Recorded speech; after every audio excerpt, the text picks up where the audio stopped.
All right. Nothing better than hearing that sound every fall. That, my friend, is the Sons of Westwood. And that is done after we celebrate UCLA's first win of the season, beating Rice 49-24. So, where do you start? What did I like about the game? Well, Brent Hundley's first career play. I mean, 72-yard touchdown run, and the sidelines erupted. I couldn't believe it when I was watching it. I mean, the kid looked completely like he was ready to take over, and I can tell you what, if that's the sign of things to come, as he gets better and more mature as a quarterback, look out. Look out. I think he had a really good day. 21 of 28 for 202 yards passing, 68 rushing yards, 3 total TDs, 2 passing, 1 rushing, and an interception. Overall, I think a very solid day for him as, his debut as a Bruin quarterback. But the big star, of course, Jonathan Franklin, 214 yards rushing, 2 long touchdowns over 70 yards. Let me just pull up real quick his touchdowns. I can't remember. He had 2 or 3 touchdowns for Jet Ski Franklin. What a day for him. And I thought before this year that the biggest beneficiary of Brent Hundley being here would be Jonathan Franklin, because if you have a quarterback who can keep defenses honest, pass the ball, and run the ball, and give something to work with, Franklin's going to benefit because he's the kind of runner that can take advantage of people not keying on him. He's a fast runner, and if you only have a few guys in the box, he's going to take advantage of that. So, big day for him. I really think he's going to have a great year. My prediction, over 1,200 yards. I know this is a lot because he only rushed for over 1,000 as a sophomore, but I think 1,200 yards is not a real possibility. Maybe 10 TDs, over 10 TDs, maybe 10, just to say. And when he finishes his UCLA career, he's going to become the all-time leading rusher at UCLA, which is very good for a kid who came out of LA, Dorsey High School. Dorsey has a lot of tradition sending guys to USC with Keyshawn Johnson, but Jonathan Franklin is a great young man. I had to do a feature on him when he was in high school. When you hear him speak, like he spoke on ESPN 710 today, bright young man, his head is very mature, he's majoring in political science, wants to be mayor of Los Angeles, very ambitious, and he backs everything up. So if you get a chance to root for him, you won't find too many student athletes better than him. As far as the rest of the team, I like the offense again. I thought passing the ball was very fluid, very solid. Not perfect, but better than what we've seen the last few years where if they had over 150 yards passing, that was time to celebrate.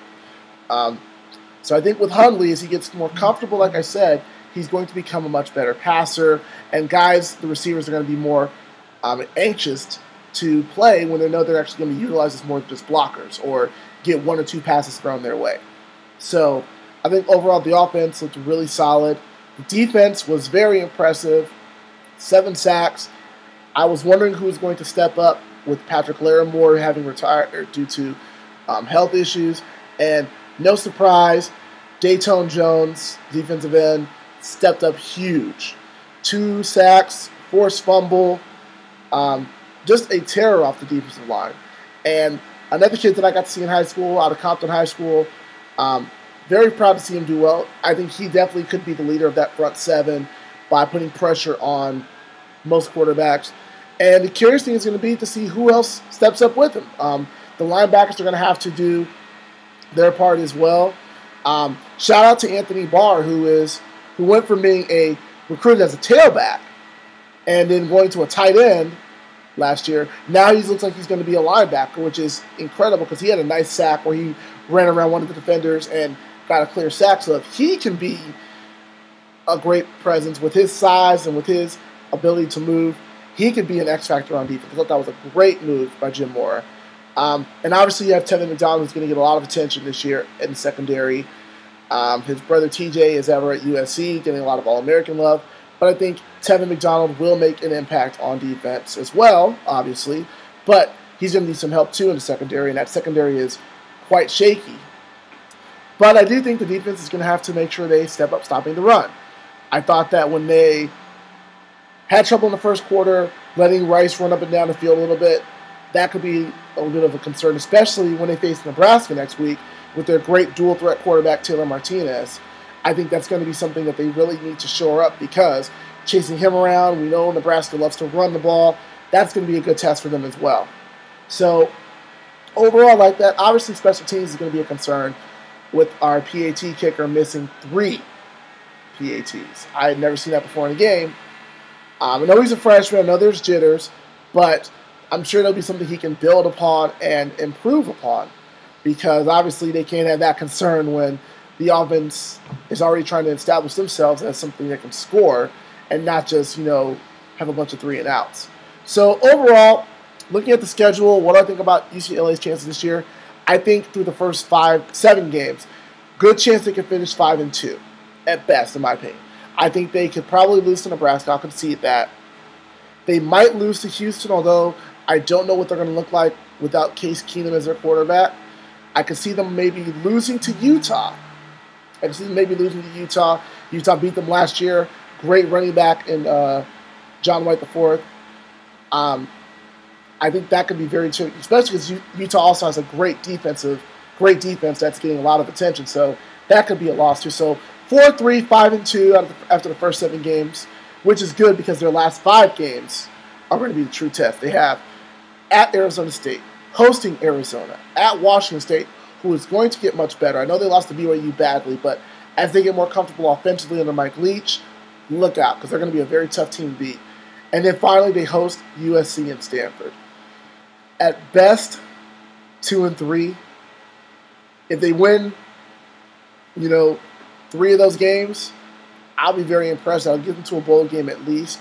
So at best, UCLA for the first year in Jim Mora, 7 or 8 wins is pretty good.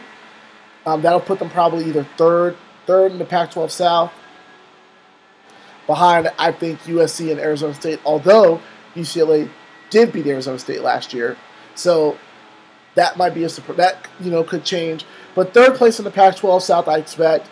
It's a pretty fair thing to say. And it's going to be real interesting just to see how Jim Mora puts his hand on this team. I think he's got great leadership. I think already emotions are high. There's a lot of buzz around the team finally that's positive. And we'll just see what happens. I think Brett Hundley is going to have a very solid year as a quarterback. Don't put too much on this kid. Don't call him the next Cam Newton. Don't call him anything. Just call him a joy to watch and someone who can really give some excitement to this program. So that's my thoughts on UCLA. Good luck this season. And we're going to end with some more of the Sons of Westwood. Peace.